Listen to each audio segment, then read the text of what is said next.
If you're a player, having your character become a lycanthrope, a werewolf, werebear, weretiger, or the like can be an exhilarating part of your tabletop RPG experience. And if you're a game master, the prospect of characters running around as lycanthropes could be, well, terrifying. So today we're going to be talking about the two mistakes we often make when using lycanthropy in our games, and we're going to discuss how we might implement lycanthropy so that both players and game masters enjoy the experience. And by the way, most of the information we're discussing in this video is included in the October 2023 issue of Lair magazine, Luna and Lycan. So if you don't want to take notes, you could just go grab Lair magazine and call it a day. Mistake number one, we screw lycanthropes up as playable races. Players love the idea of playing a lycanthrope. It means cool new abilities and powers, and also an amazing role-playing opportunity. However, game masters have a conundrum on their hands. If you give lycanthrope power to one character, but not everybody else, and they increase in powers dramatically, that could equate to some jealousy, whereas the other players just don't think that it's fair. I mean, it also creates unbalance in the game. Like, how do you adjust your game for one character that now has superpowers? For instance, we grab this book right here and we open up to the part that talks about lycanthropy. We're gonna see what characters would be getting as a lycanthrope. Now, according to the rules that we have right here, player characters as lycanthropes, what you get if you're a werebear, a wereboar, or a werewolf is kind of cool, but it's not that overwhelmingly powerful. But imagine if your players were like, no, I don't want to use those. I want to, as a wererat, I want to be immune to non-magical weapons that aren't silvered. Imagine if you gave your players that. Immunity to weapon attacks that aren't magical. Either you have an underwhelming option, or you can give them something amazing that's going to unbalance the game a bit. Now, we know that the challenge rating system in 5th edition is already kind of bad, and now it just gets worse. And then you have the issue of fairness, right? So if other players pass on lycanthropy, but they want something else, then the game master has to figure out what to give them. Now, you could just say screw all of that, and one person's a lycanthrope and has cool stuff, and the rest don't, and that's just life. You could do that, but it's not always the most enjoyable game experience, and they might think that you're playing favoritism. So, as a game master, you might not care about all of that, and you might just give it out willy-nilly, and that's fine if that's your style, I guess, though you could enumerate lots of reasons that it could cause problems in your game. And other game systems have different solutions to the issue. In Pathfinder 2, for instance, if the PCs become a lycanthrope, they revert to the control of the game master. So, yeah, you got some cool new special abilities, but you don't get to play the game. So we have two extremes, neither of which is very satisfying. You can have overwhelming power and chaos, or a middle road that is rather not any better than what you were beforehand, and that's unsatisfying, or you could just lose control of your character. Surely there is a middle ground that doesn't suck and isn't bland and boring. There must be a way that allows us to play as lycanthropes without breaking the game or losing our characters. How should we do it instead then, you might ask? I say that we should treat lycanthropy as an affliction, which of course is how it's usually portrayed in literature and movies. Literature. It's a big word. I have trouble speaking sometimes. Bear with me. You see, this is the idea that most people have in mind when they hear someone is a lycanthrope. A powerful, dangerous affliction that warps the mind and body into something far more sinister than their true form. The challenge with making it an affliction is ensuring the player retains agency over their character. Our solution is to turn it into a progressive matter that ebbs and flows with the moon and allows the player to explore a new aspect of role-playing their character. The critical component of this type of lycanthropy is that the character cannot control their transformation. Furthermore, not all lycanthropy must be transmitted through a bite, though that is by far the most common method of transmission. But when a character is bitten or scratched or any other option being used and becomes afflicted, things begin to change for that character. There should always be a period between when the bite happens and when symptoms start to appear. During this incubation period, the character shouldn't exhibit any symptoms indicating that they might have contracted the affliction. This means you don't tell the player. The Game Master, you, should keep track of this to avoid metagaming and also to give them a really cool surprise moment in the game. This is another good reason to have ways of being afflicted besides just getting bitten. And if the PC is bitten and has to roll a saving throw, roll it yourself behind the screen so they don't know what the result was. This isn't about stealing dice rolls from your players. This is about playing up the mystery and horror of the moment. And to do that, you need to avoid letting the player know if they were afflicted or not. Eventually, they will forget all about the event and the game session, and then several sessions later, when you reveal that they have lycanthropy, it will be a fun surprise and an awesome moment. Now, once afflicted, there are 3 stages that the character goes through. Stage 1. In this early stage, little changes actually happen for the character. They don't gain any of the special benefits of being a lycanthrope, nor do they have any serious drawbacks. Instead, they simply begin taking on a different mentality. Perhaps it's described as a hunter or bestial mentality. Regardless, it's a subtle shift you can work with the player to describe, and it does not shift their alignment. This is a pure role-playing opportunity for your player. This stage is where all new lycanthropes should start and where they return after each transformation. Stage number 2. This is where things become noticeable.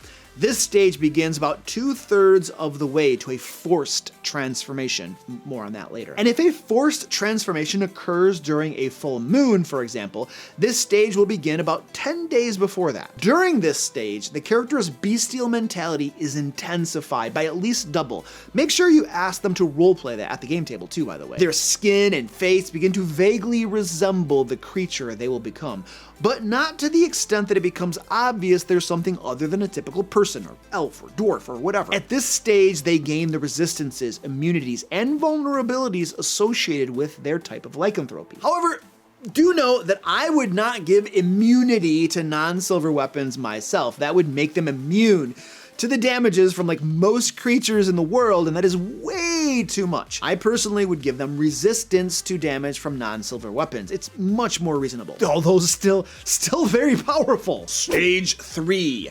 This is the ultimate stage of the affliction, where the character forcibly transforms into their bestial form, and it probably only lasts for a few days while the moon is full. If the system you're running allows the character to be conscious during this transformation, such as D&D 5th edition, they should experience an alignment shift towards whatever brand of evil is associated with their type of lycanthropy. Then they can roleplay that as they feel is appropriate based on their circumstances. On the other hand, if the system renders the character unconscious during the transformation, such as Pathfinder 2, it should be handled like downtime. Work with the player to decide what actions their character would have taken and use the dice to resolve it. At this stage, the character would gain all the benefits of their lycanthrope stat block. Next, let's talk about the cycle. So, lycanthropes move between stages 1, 2, and 3 based on whatever cycle your system uses, typically the moon. After they leave stage 3, they revert to stage 1, and the cycle begins anew. However, to add greater stakes, once they reach stage 3 for the first time,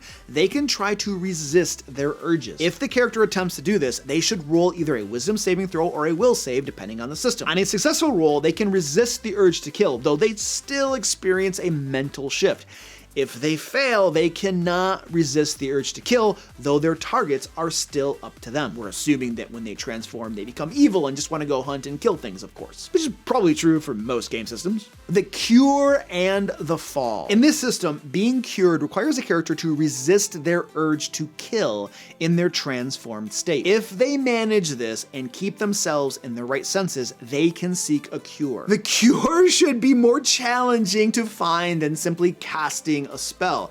Instead, it should involve some sort of quest to locate this said cure. However, should they fail to resist their urges even once and kill in their transformed state, their lycanthropy becomes permanent, and only the most powerful magic can remove it. They also fall from whatever grace they may have once had and permanently become evil. Permanent lycanthropy. Now, if I had a player whose character became a permanent lycanthrope, this is what I would personally do if I wanted them to actually experience the powers and benefits of lycanthropy. I would make lycanthropy a class that they can choose to multi-class into, or if you're playing Pathfinder 2, it would be an archetype the character can take, along with archetype feats. So let's say that you take a level 5 wizard that gets bitten and becomes a weretiger. Well, the first time they go through the cycle we described above, they get to experience the full benefits of the weretiger.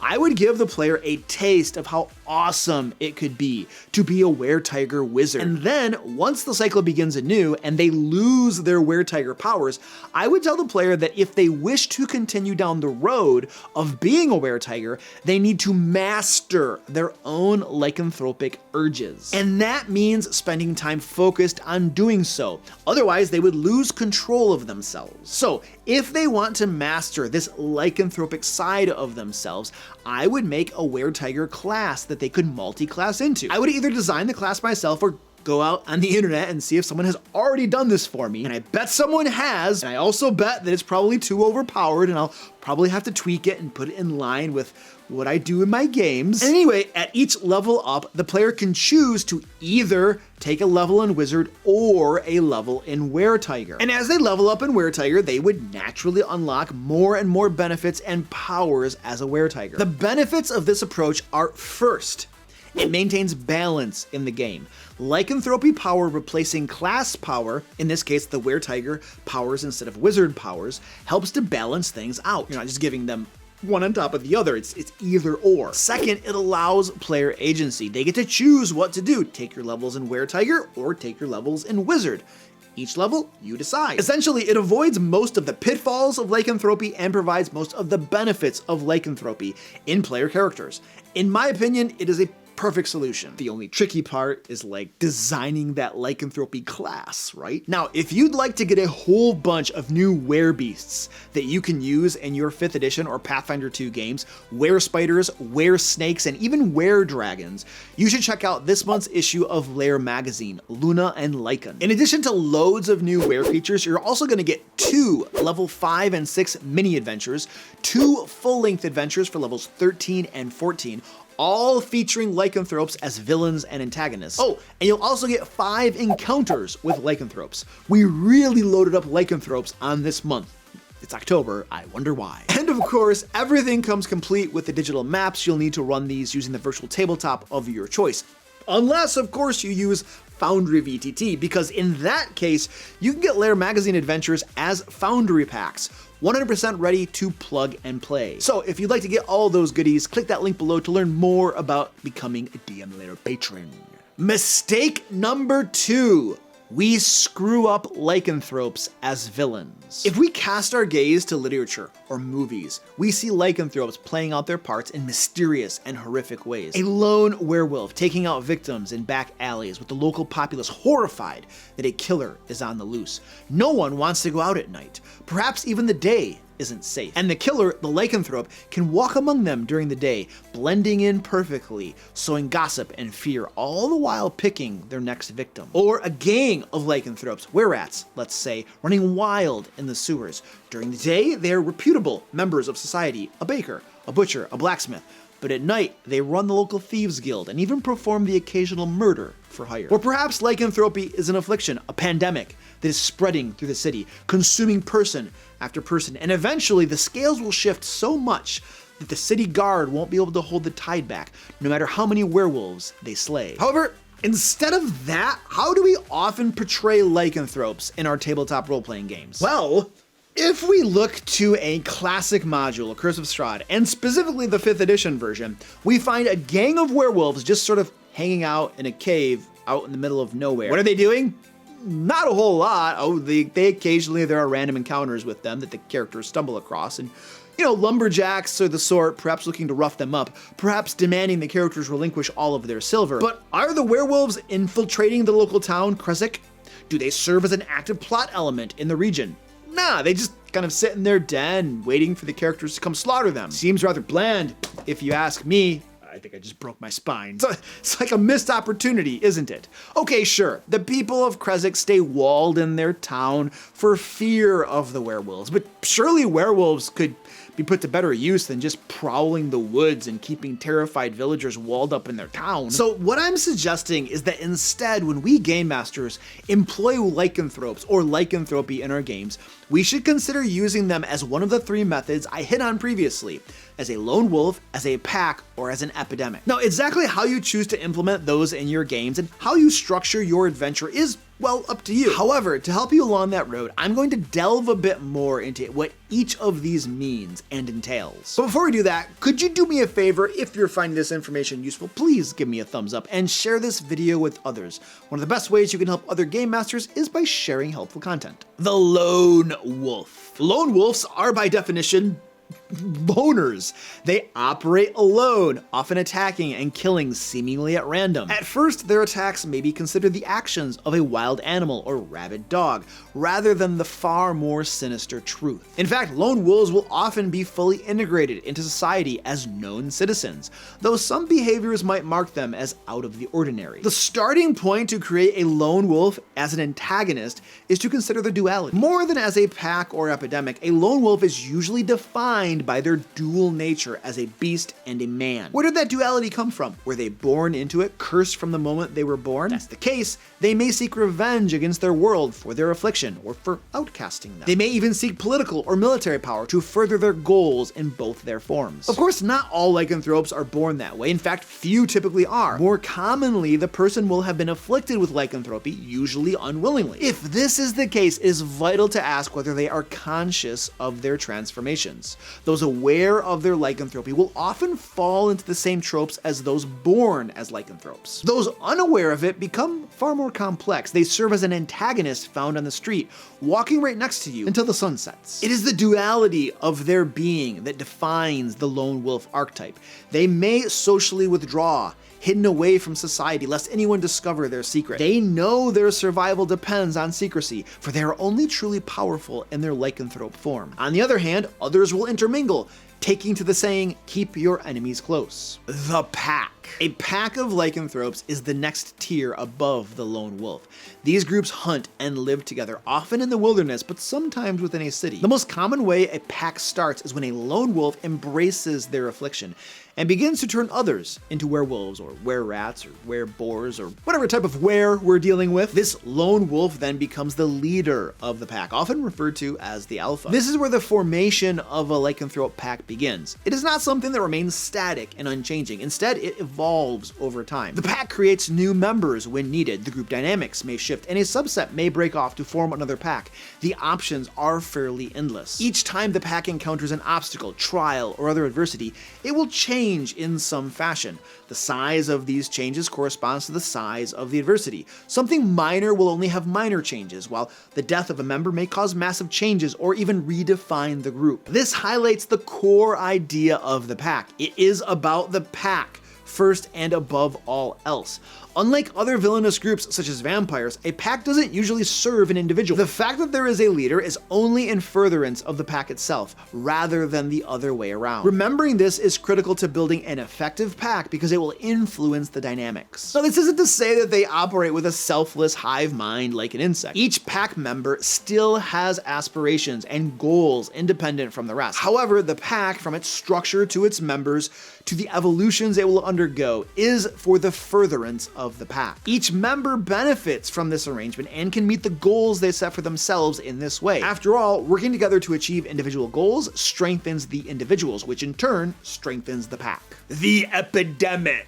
Finally, we come to the largest and most severe situation, the epidemic. The lycanthrope affliction spreading without restriction. It's rare and seldom seen, though it draws on some of the same ideas as a zombie apocalypse. These typically begin when a pack's existence is threatened, but not enough to wipe them out in one shot. Like bacteria that survive antibiotics, they evolve to resist the threat and begin to multiply out of control. They pass on to their progeny that they have to make more and more to further grow in number. Soon they are threatening entire regions and nations nations with the curse. Now, how an epidemic behaves depends largely on the setting and nature of the affliction. If they can transform at will, it will quickly and aggressively spread with massive violence each day. It's quite possible that the situation will demolish a nation or even form a nation of lycanthropes. On the other hand, if the transformation is limited, such as only to a full moon, things will progress a little bit more slowly. It may not even be clear that an epidemic has been happening for some time,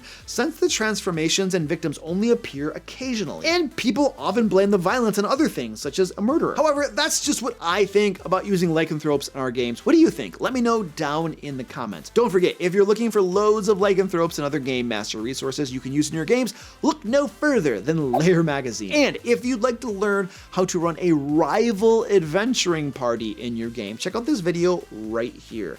And until next time, happy game mastering.